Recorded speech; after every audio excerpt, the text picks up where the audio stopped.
Ressurreição e escuridão. Imobilidade. Sombras. Isto não é Londres, isto não é a sala íntima do número 17 de Grosvenor Square. Anna desapareceu. Por ora. Seja bem-vinda de volta. Uma voz na escuridão, alguém debruçado sobre mim. Eu pisco os olhos. Mais uma vez, devagar. Eu conheço a voz. É Sylvia, e, de repente, eu estou velha e cansada. Você passou muito tempo dormindo. Deu-nos um bom susto. Como está se sentindo? Deslocada. Abandonada. Fora de época. Você quer um copo d'água? Devo ter assentido, porque há um canudo em minha boca. Eu chupo. Água tépida. Familiar. Sinto-me estranhamente triste. Não estranhamente.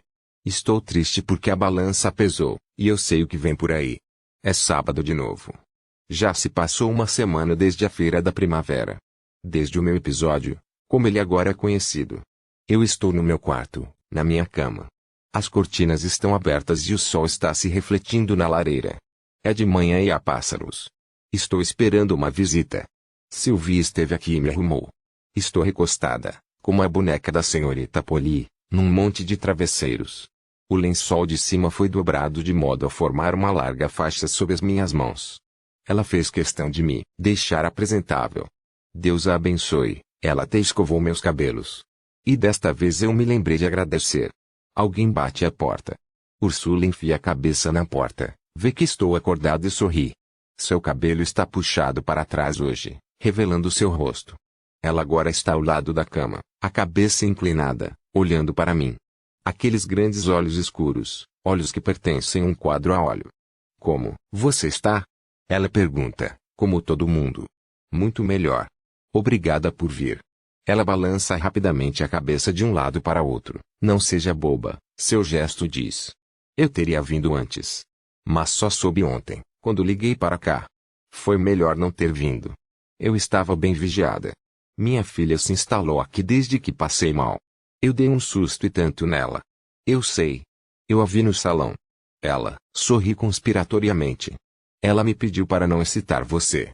Nem pensar. Ela se senta na cadeira ao lado dos meus travesseiros, põe a bolsa no chão. O filme, digo. Como vai indo o filme? Está quase pronto. A edição final está pronta e estamos terminando a trilha sonora. Trilha sonora, digo. É claro que vai ter uma trilha sonora. A tragédia deve ter sempre um fundo musical. De que tipo? Há algumas canções dos anos 20, ela diz. Canções para dançar, principalmente, e um pouco de piano. Triste, lindo, romântico, estilo Toriamos. Eu devo ter feito um ar vago, porque ela continua, desencavando músicos do meu tempo. Tem Debussy, Prokofiev, Chopin? Ela ergue as sobrancelhas. Chopin? Não. Deveria ter. Ela faz uma cara desapontada. Você não vai me dizer que uma das meninas era louca por Chopin, vai? Não. O irmão delas, Davi, que tocava Chopin. Ah, felizmente. Ele não é um personagem importante. Morreu cedo demais para afetar os acontecimentos. Isto era discutível, mas eu não discuto. Como ele é? Pergunto. É um bom filme. Ela morde o lábio, suspira. Acho que sim. Espero que sim.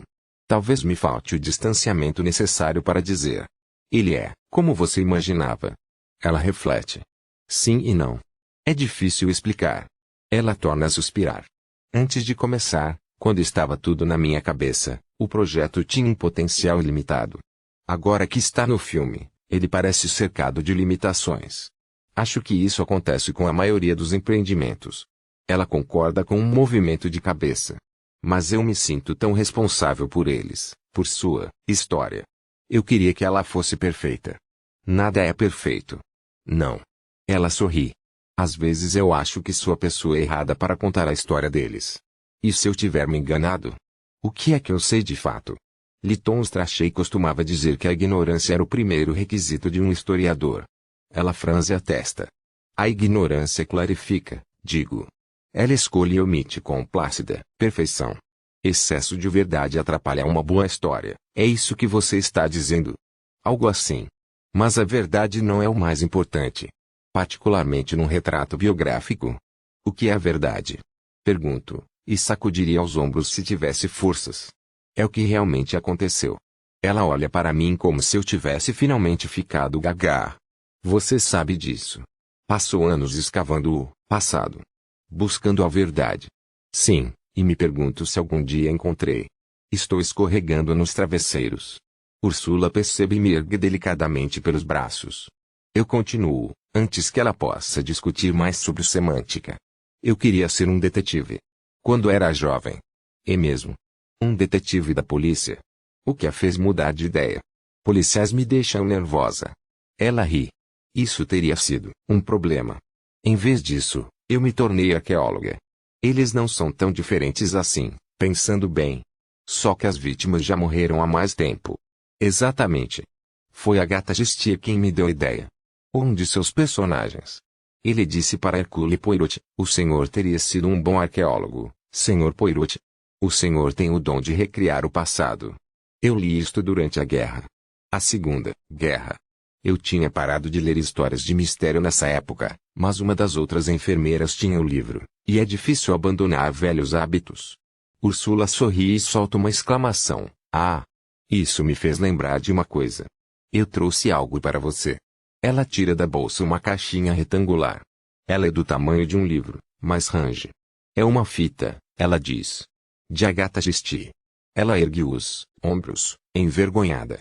Eu não sabia que você tinha se cansado de mistérios. Não faz mal. Foi um cansaço temporário, uma tentativa tola de me livrar do meu jovial. Eu retomei assim que a guerra terminou. Ela aponta para o gravador na mesinha de cabeceira. Posso colocar a fita antes de ir embora? Sim. Faça isso. Ela tira a embalagem, pega a fita e abre o gravador. Já tem uma fita aqui, dentro. Ela me mostra o gravador. E a fita que estou gravando para Marcus. É para ele. Para o seu neto.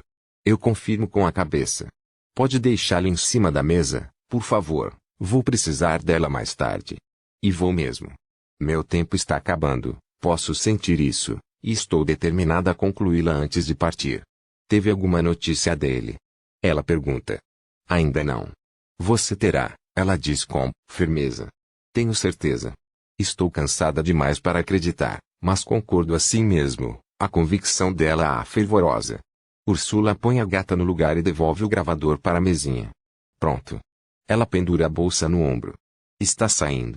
Eu estendo a mão quando ela se vira e agarro a dela. Tão macia. Quero pedir uma coisa. Um favor, antes que Ruth, é claro. Qualquer coisa. Ela está curiosa, percebeu a urgência em minha voz. O que é? Riverton. Eu quero ver Riverton. Quero que você me leve até lá. Ela comprime os lábios. Franze a testa. Eu a deixei numa situação difícil. Por favor. Não sei, Grace. O que Ruth iria dizer?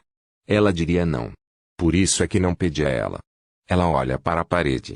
Eu a deixei nervosa. Talvez eu pudesse trazer algumas das cenas que filmamos lá para você assistir. Eu podia gravá-las. Não, respondo com firmeza. Eu preciso voltar. Ela continua olhando para o outro lado. Logo. Eu preciso ir logo. Ela olha para mim, e eu sei que ela vai dizer sim antes mesmo que ela o faça. Eu agradeço com um movimento de cabeça, depois aponto para a fita que Úrsula trouxe. Eu a conheci, sabe? Agatha Christie. Foi no final de 1922. Ted e Anna estavam dando um jantar no número 17. Ted e o pai tinham negócios com a Archibald Christie, algo a ver com uma invenção que ele estava interessado em desenvolver. Eles recebiam muito naqueles primeiros anos da década. Mas eu me lembro daquele jantar, especialmente, por diversas razões. Uma delas era a presença da própria Agatha Christie. Ela só tinha publicado um livro, na época, O Misterioso Caso de Stiles, mas Hercule Poirot já substituíra Sherlock Holmes na minha imaginação. Emmeline também estava lá. Fazia um mês que estava em Londres. Tinha, então, 18 anos e comemorara o seu debut no número 17. Ninguém falava em arranjar-lhe um marido, como haviam feito com Anna. Só havia passado 4 anos desde o baile em Riverton, mas os tempos tinham mudado. As moças tinham mudado. Haviam se libertado dos corpetes e se entregado à tirania das dietas. Tinham pernas finas, peitos achatados e cabelos lisos. Não cochichavam mais por trás das mãos nem lançavam olhares tímidos. Elas contavam piadas e bebiam, fumavam e praguejavam com os rapazes. As cinturas tinham baixado, os tecidos eram diáfanos e a moral mais diáfana ainda. Talvez isso explicasse a conversa estranha daquela noite no jantar, ou talvez fosse a própria senhora Gesty. Para não falar da quantidade de artigos recentes de jornal sobre o assunto. Ambos vão ser enforcados, Ted disse, animadamente. Eddie Thompson e Fred Blatters. Igual aquele outro sujeito que matou a mulher. No início do ano, no país de Gales. Como era o nome dele? Um cara do exército, não, um coronel. Major Herbert Rose Armstrong, respondeu o coronel Gesty. Emmeline sacudiu teatralmente os ombros. Imagine matar a própria esposa, alguém que você deveria amar. A maioria dos assassinatos é cometido por pessoas que dizem amar a outra, a senhora Gesty disse secamente. As pessoas, de forma geral, estão ficando mais violentas, comentou Ted, acendendo um charuto. Basta abrir o jornal para ver isso. Apesar da proibição de armas de fogo. Estamos na Inglaterra, Sr. Luxton, disse o coronel Gesty. O país da caça à raposa. Obter armas de fogo não é difícil. Eu tenho um amigo que sempre carrega um revólver, disse Emmeline levianamente. Não tem, não, disse Anna, sacudindo a cabeça. Ela olhou para a senhora Gesty. Acho que minha irmã tem visto filmes americanos em excesso. Tenho, sim, Emmeline insistiu. Este amigo, que não vou dizer o nome, disse que é tão fácil quanto comprar um maço de cigarros.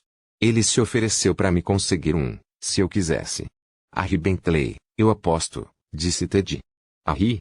Emmeline disse, arregalando os olhos com os cílios pintados de preto. Harry não faria mal a uma mosca. Seu irmão Tom, talvez.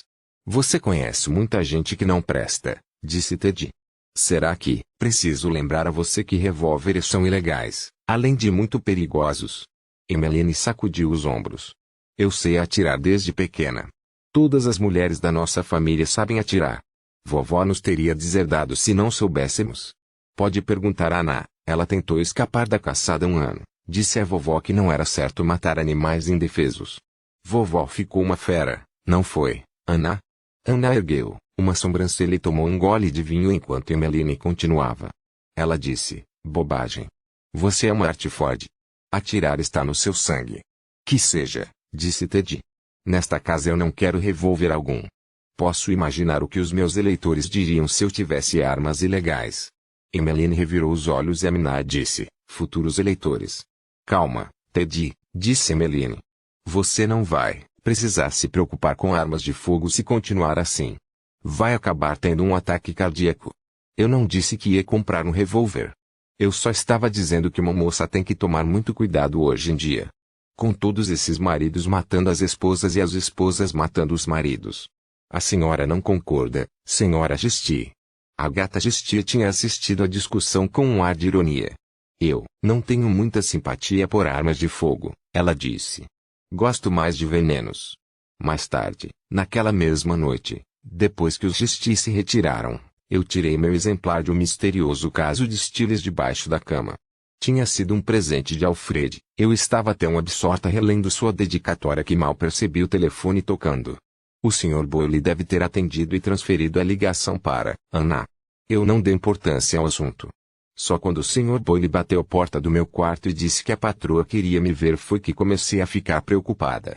Anna ainda estava usando seu vestido de seda cor de ostra. Fluido como água. Seu cabelo louro caía em ondas sobre o rosto e uma fileira de diamantes coroava sua cabeça. Ela estava de costas para mim e se virou quando entrei. Graça e traço, ela disse, segurando minhas mãos. O gesto me preocupou. Era pessoal demais. Alguma coisa tinha acontecido. Madame. Sente-se, por favor. Ela me fez sentar no sofá e então olhou para mim, com um olhar preocupado. Madame. Era sua tia ao telefone. Então eu soube. Sinto muito, Grace. Ela sacudiu a cabeça devagar. Sua mãe sofreu uma queda. O médico não pôde fazer nada. Anna conseguiu transporte para eu ir para Saffron Green. Na tarde seguinte, o carro veio e eu fui acomodada no banco traseiro. Foi muita gentileza dela, e muito mais do que eu esperava. Eu estava disposta a tomar o trem. Bobagem, Anna disse. Ela só sentia não poder ir comigo, já que Ted estava recebendo um cliente para jantar. Eu fiquei olhando pela janela enquanto o motorista descia uma rua após outra. Londres ia ficando menos imponente, mais velha e difusa, até desaparecer atrás de nós. A paisagem do campo voava, e quanto mais nos dirigíamos para leste, mais frio ficava. As janelas ficaram manchadas de chuvisco, deixando a paisagem borrada. O inverno tinha tirado toda a vitalidade do mundo. Campinas cobertas de neve dissolviam-se no céu alaranjado, dando lugar, aos poucos, à velha floresta de Essex, toda marrom acinzentada e verde. Saímos da estrada principal e entramos no caminho para Saffron, passando pelos charcos frios e solitários. Bambus prateados tremiam em riachos congelados e barbas de velho pendiam como renda das árvores nuas. Eu contei as curvas e, por algum motivo, prendi a respiração, só soltando o ar depois do que tínhamos passado da bifurcação que levava a Riverton. O motorista entrou na aldeia e me levou até o chalé de pedras cinzentas de Marquette Street, apertado, como sempre estivera, entre suas duas casas gêmeas. O motorista abriu a porta para mim e pôs minha pequena mala sobre a calçada molhada. Chegamos, ele disse. Eu agradeci a ele. Venho buscá-la dentro de 5 dias, ele disse como a patroa mandou. Eu vi o carro descer a rua, virar na Saffron Street, e senti uma vontade enorme de chamá-la de volta e implorar que não me deixasse ali. Mas era tarde demais para isso. Eu fiquei parada, sob a luz fraca do crepúsculo, contemplando a casa onde tinha passado os primeiros 14 anos da minha vida, o lugar onde minha mãe tinha vivido e morrido. E não senti nada. Eu não tinha sentido nada desde que Ana me contou o que acontecera. Durante toda a viagem de volta a Saffron, eu tinha tentado recordar. Minha mãe, meu passado, meu eu. Para onde vão as lembranças da infância? As luzes da rua se acenderam, amarelas no ar frio, e começou a cair uma neve fininha. Meu rosto já estava dormente e vi os flocos na luz do poste antes de senti-los na pele. Peguei minha mala, tirei a chave e estava subindo a escada quando a porta abriu. Minha tia Day, irmã da minha mãe, apareceu. Segurava um lampião que lançava sombras em seu rosto, fazendo-a parecer mais velha e mais acabada do que, na verdade, ela era. Aí está você, ela disse. Entre. Ela me levou primeiro para a sala. Disse que estava usando a minha antiga cama, então eu teria que dormir no sofá. Eu encostei minha mala na parede e ela bufou defensivamente. Preparei uma sopa. Pode não ser o que você está acostumada a comer na sua elegante casa de Londres, mas sempre serviu para gente como eu. Sopa está ótimo, eu disse. Nós comemos silenciosamente na mesa de mamãe. Titia sentou-se à cabeceira com o calor do fogão atrás dela e eu me sentei na cadeira de mamãe, perto da janela. A neve estava caindo mais pesada agora, batendo na vidraça. O único outro som era o das nossas colheres raspando no prato e do fogo crepitando no fogão a lenha. Acho que você quer ver sua mãe, minha tia disse quando terminamos. Ela estava deitada no colchão, com o cabelo solto. Eu estava acostumada a vê-la com o cabelo preso para trás. Ele era muito comprido e muito mais fino do que o meu. Alguém, minha tia, tinha puxado um cobertor fino até o seu queixo, como se ela estivesse dormindo. Ela parecia mais cinzenta, mais velha, mais encolhida do que eu me lembrava. Era difícil ver o contorno do seu corpo. Dava até para imaginar que não havia um corpo, que ela estava se desintegrando, pedaço por pedaço. Nós descemos e minha tia fez um chá. Nós o tomamos na sala e falamos muito pouco. Depois eu disse que estava cansada da viagem e comecei a fazer minha cama no sofá. Estendi o lençol e o cobertor que minha tia deixara lá para mim, mas, quando procurei a almofada de mamãe, ela não estava no lugar de sempre. Minha tia estava observando. Se você está procurando a almofada, eu joguei fora. Estava imunda. Rasgada. Encontrei um buraco no fundo. E ela é uma costureira, seu tom era de censura. Eu queria saber o que ela estava fazendo com o dinheiro que eu mandava para ela. E saiu da sala. Foi para a cama no quarto ao lado do da irmã morta. As tábuas do assoalho rangeram no andar de cima, as molas da cama gemeram e, então, fez-se silêncio. Eu fiquei deitada no escuro, mas não consegui dormir. Fiquei imaginando minha tia olhando com olhos críticos para as coisas da minha mãe que foi apanhada de surpresa, sem poder se preparar, melhorar as coisas. Eu devia ter sido a primeira a chegar. Teria arrumado tudo, não teria deixado minha mãe fazer o feio. Finalmente, chorei.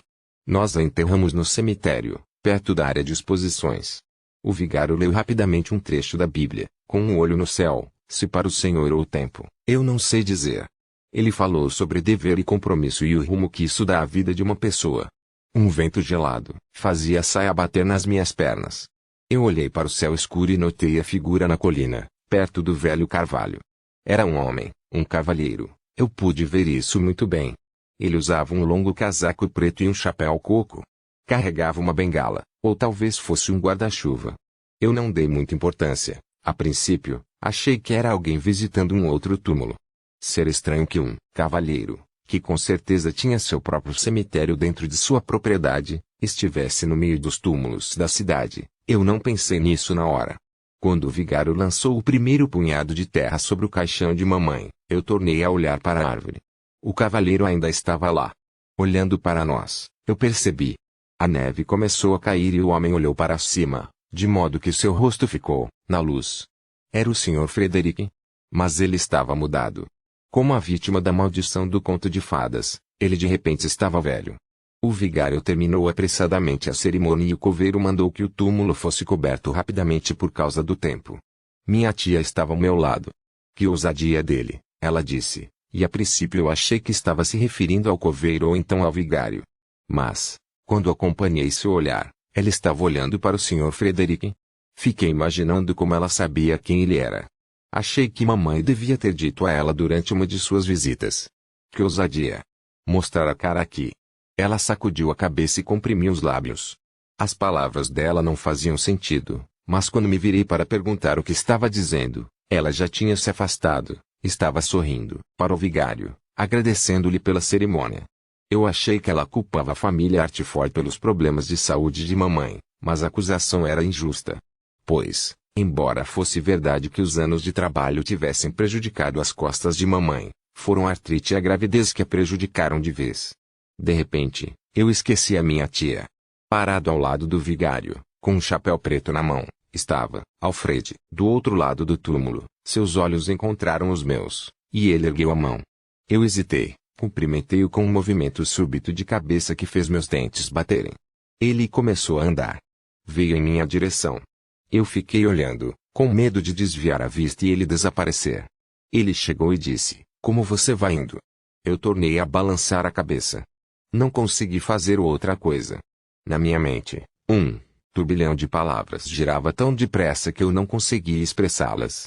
Semanas esperando uma carta dele, mágoa, perplexidade, tristeza, noites sem dormir compondo roteiros imaginários de encontros e explicações. E agora, finalmente, você está bem? Ele perguntou, estendendo a mão na direção da minha, depois se arrependendo e retirando-a para a aba do chapéu. Sim, consegui responder, a mão pesada onde ele havia tocado nela. Obrigada por vir. É claro que eu viria. Você não precisava ter se incomodado. Não foi incômodo algum, Grace, ele disse, passando os dedos pela aba do chapéu. Estas últimas palavras flutuaram solitárias entre nós. Meu nome, familiar e seco nos lábios dele. Eu deixei minha atenção desviar-se para o túmulo de mamãe, observei o trabalho apressado do coveiro. Alfred acompanhou o meu olhar. Sinto muito por sua mãe. Eu sei, respondi depressa. Sei que você sente. Ela era uma batalhadora. Sim, confirmei. Eu estive com ela na semana passada. Eu olhei para ele. E mesmo. Levei um pouco de carvão que o Sr. Hamilton disse que estava sobrando. Você fez isso, Alfred. Eu disse, agradecida. Tem feito muito frio à noite. Não me agradava pensar que a sua mãe estivesse sentindo frio. Senti uma enorme gratidão. Eu estava me sentindo culpada, achando que mamãe tinha morrido por negligência. Uma mão agarrou o meu pulso com firmeza. Minha tia estava ao meu lado. Está terminado, ela disse. E foi uma bela cerimônia. Acho que ela não teria do que reclamar. Alfred estava nos observando. Alfred, esta é a minha tia Day, irmã de mamãe. Minha tia apertou os olhos ao olhar para ele, uma suspeita sem fundamentos que era próprio dela. Encantada. Ela se virou para mim. Vamos, senhorita, ela disse, pondo o chapéu e ajeitando o chale. O senhorio vai chegar amanhã cedo e a casa tem que estar imaculadamente limpa. Eu olhei para Alfred, maldizendo um muro de dúvidas que ainda havia entre nós. Bem, eu disse acho, melhor nós, na verdade, Alfred disse depressa eu estava esperando. Isto é, A senhora Townsend achou que você gostaria de ir até a casa tomar uma xícara de chá. Alfred e eu atravessamos a aldeia, lado a lado, flocos de neve, leves demais para cair, suspensos na brisa. Por algum tempo, nós caminhamos sem dizer nada. Nossos passos abafados pela terra úmida da rua. Sinetas tocando quando uma pessoa entrava ou saía de uma loja. Um automóvel ou outro passando.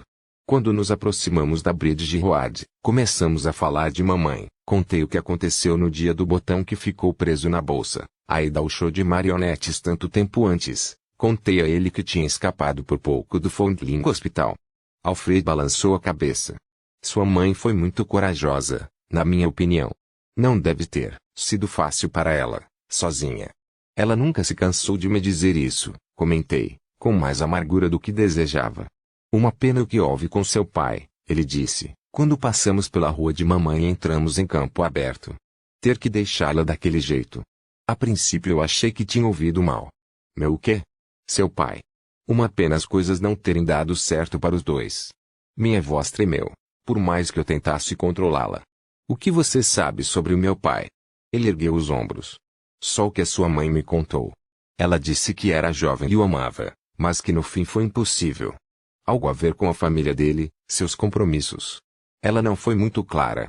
Quando foi que ela contou isso a você? Perguntei num fio de voz. O quê? A respeito dele. Do meu pai. Eu estremeci sob o chale, apertei-o mais ao redor dos ombros. Eu passei a visitá-la recentemente. Ela estava muito sozinha, com você morando em Londres. Eu não me incomodava de fazer companhia a ela, de vez em quando. Conversar sobre uma coisa e outra. Ela contou mais alguma coisa a você? Seria possível que, depois de guardar segredos de mim durante a vida toda, mamãe tivesse se aberto com tanta facilidade no fim? Não, disse Alfred. Quase nada. Nada mais sobre o seu pai. Para ser franco, era eu que falava, ela gostava mais de ouvir, você não acha? Eu não sabia ao certo o que achava. O dia tinha sido muito perturbador. Enterrar mamãe, a inesperada chegada de Alfred, saber que ele e mamãe se encontravam regularmente, que tinham conversado sobre o meu pai. Um assunto que nunca foi mencionado entre nós. Apressei o passo quando entramos nos portões de Riverton, como se quisesse me libertar daquele dia. Eu podia ouvir Alfred tentando me acompanhar. A umidade do caminho me agradava.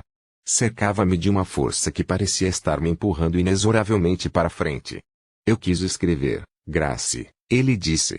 Galinhos de árvores partiam-se sob nossos pés, as árvores pareciam estar escutando. Traço, responder às suas cartas. Ele me alcançou. Eu tentei várias vezes. E por que não escreveu? Quis saber, continuando a andar. Não consegui encontrar as palavras certas. Você sabe como está a minha cabeça. Desde a guerra, ele ergueu a mão e bateu de leve na testa. Tem coisas que eu não consigo mais fazer. Não como antes. Palavras e cartas são uma delas. Ele estava andando depressa, para me acompanhar.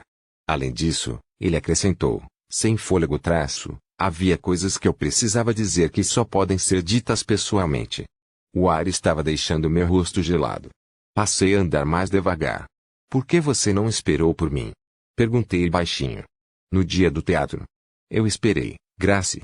Mas, quando voltei, tinha acabado de dar 5 horas. Ele suspirou. Eu saí às 10 para as 5. Nós nos desencontramos por pouco. Ele sacudiu a cabeça. Eu teria esperado mais tempo, Grace, mas a senhora Tibbit disse que você devia ter esquecido. Que você tinha saído para fazer um serviço e que levaria horas para voltar. Mas isso não era verdade, porque ela inventaria uma coisa dessas? Alfred perguntou, confuso. Eu ergui os ombros e disse, ela é assim. Nós tínhamos chegado ao alto do caminho. Lá, sobre o penhasco, estava Riverton, grande e escura, com as sombras da noite começando a envolvê-la.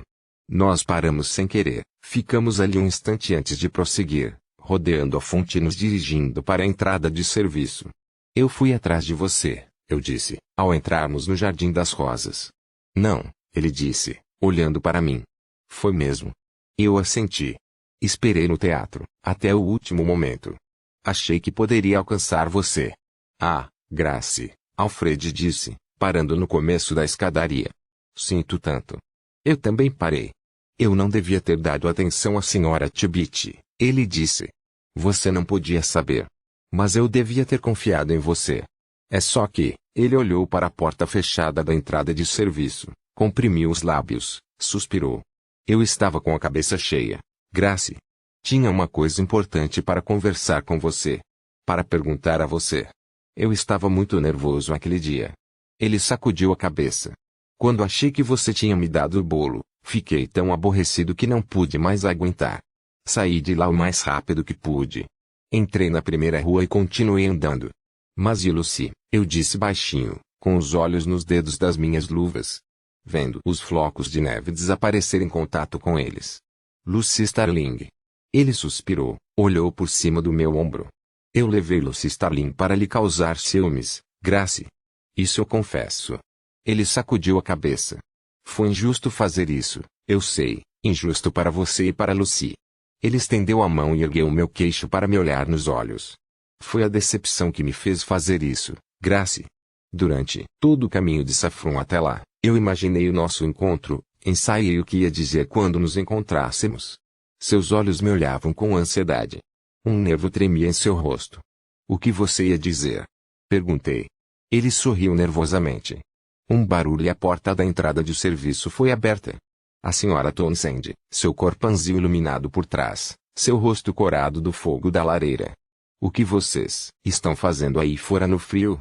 Ela se virou para falar com os outros. Eles estão lá fora no frio. Eu não disse que eram eles. Ela olhou para nós. Eu disse para o Sr. Hamilton, Sr. Hamilton, eu sei que estou ouvindo vozes lá fora. A senhora está imaginando coisas, Sra. Townsend, ele disse. Por que eles ficariam lá fora no frio quando poderiam estar aqui no conforto? Eu não sei, Sr. Hamilton, eu disse, mas, a menos que meus ouvidos estejam enganados, eles estão lá fora. E eu tinha razão. Ela gritou lá para dentro, eu tinha razão, Sr. Hamilton. Ela estendeu o braço e fez sinal para nós entrarmos. Bem, entrem, vocês vão morrer de frio aí fora.